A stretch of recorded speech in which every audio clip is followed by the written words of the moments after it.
OncoVue testing process in the clinic consists of taking a sample in commercial mouthwash, the completion of 3 forms: a requisition form that has the patient's name, address, and other information, a consent form that the patient reads and signs, and then finally the most important part is a questionnaire that the patient fills out in conjunction with the clinician, and this covers the patient's personal, clinical, and family history measures. Each of these components of the test kit has a barcode placed on it in the clinic, and these barcodes will be used to track the sample and the paperwork when it comes in. The patient is instructed to massage their cheeks for 10 to 15 seconds in order to make the sample collection more efficient. And then the entirety of the mouthwash in the tube is taken into the mouth and used to wash the mouth vigorously for 10 to 15 seconds and then fully returned to the tube.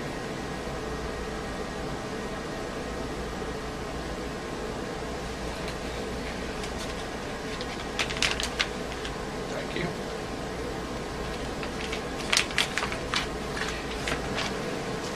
This completes the OncoVue test sampling that is done with the patient. At this point, the paperwork and the sample are boxed up and returned to InterGenetics for testing.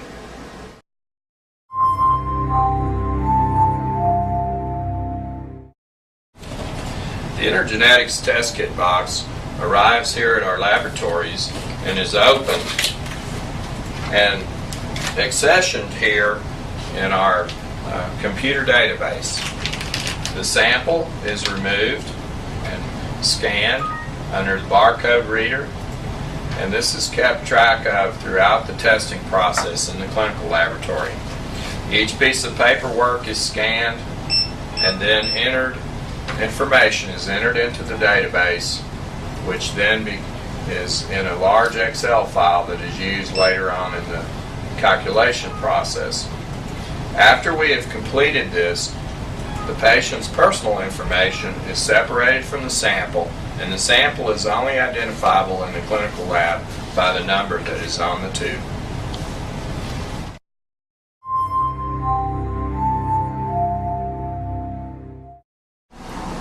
In the clinical lab, the first process that takes place is the isolation of DNA. Initially, the cells are spun down out of the scope mouthwash and collected by centrifugation on the bottom of the tube. The remaining processes that are carried out in here involve using a soap extraction to wash away the cell and the cell membranes and begin to purify the DNA. The DNA is then purified by a series of salt and ethanol extractions, which in the end you get purified DNA that is then suspended in a sterile buffer solution.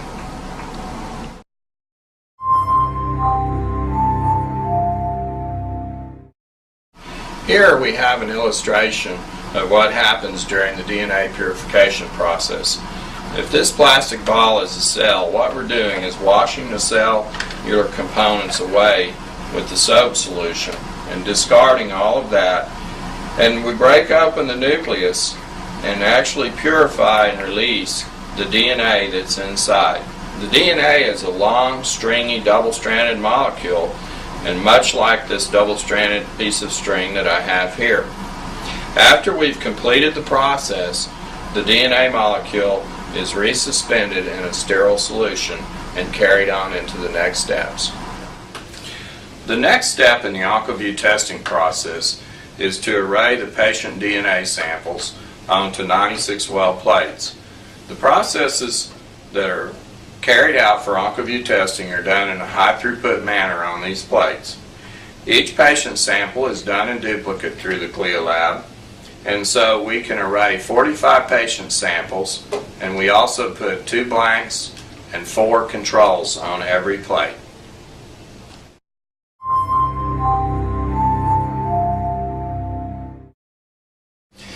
The OncoVue testing process is moved next to a polymerase chain reaction setup.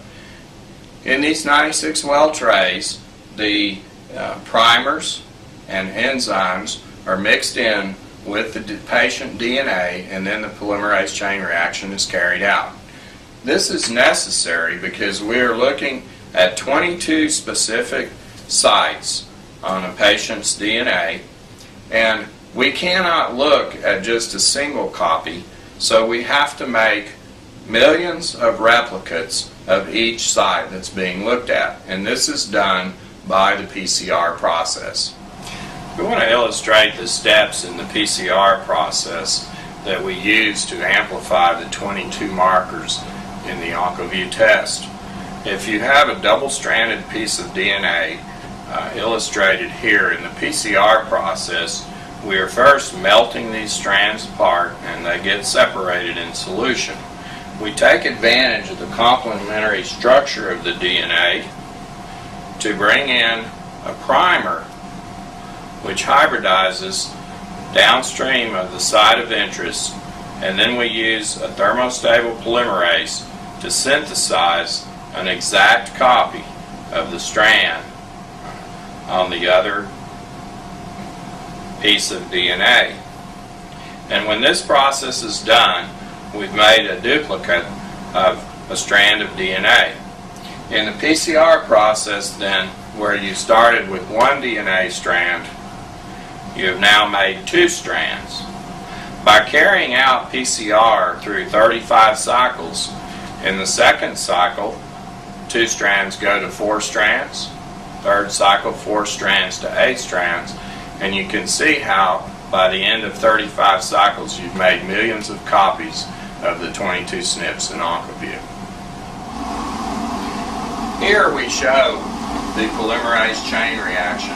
These are carried out in computer-controlled heating blocks that cycle between the heating that melts the DNA, a cooling step at which the priming process takes place, and then finally a synthesis step.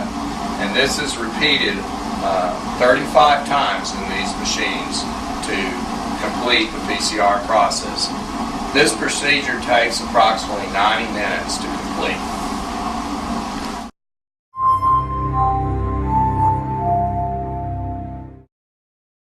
In the OncoVue testing process, we're examining 22 biallelic traits. And what that means is that you got one copy of your DNA from your mom, and you got another copy of the DNA from your father. And we need to detect the genotype on these strands, and we do this with color tag beads that I have illustrated here and complementary primers. Here again, we're taking advantage of the complementary nature of the DNA. For instance, the model that I have here is heterozygous state, where a bead attached to a complementary primer would hybridize here, and the other bead attached to a complementary primer would hybridize here. These genotypes are different. This heterozygous individual then carries 2 different color beads, and we will detect that in the Luminex machine in the next step.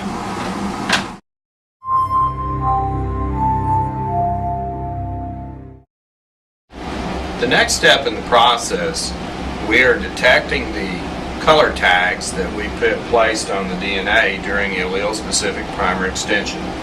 This is done in the Luminex 100.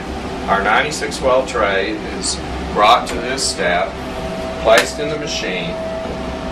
A sampling needle then comes down and individually samples each well in the tray and brings the sample up this column past a laser that excites the bead and is able to read the color of the bead, which, remember, is tied to the genotype of the individual. So what we're doing here is this is actually a very sophisticated laser counting device, and we count how many beads for each individual are linked to the specific colors that we're looking at. And here you can see the counts on the screen and the data as it's being collected during this genotyping process. Here we have output plot from Luminex data. We have 3 different alternative genotypes shown here. Each triangle is an individual patient's genotype. The individuals falling along this axis of the plot are all CC.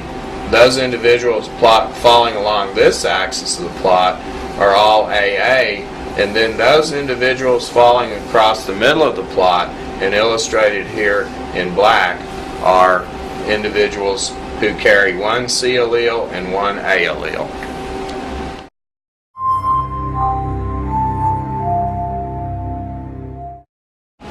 The final step in the process is exporting the data from the Luminex counts and tying that back to genotypes and running the algorithm to produce the final test report.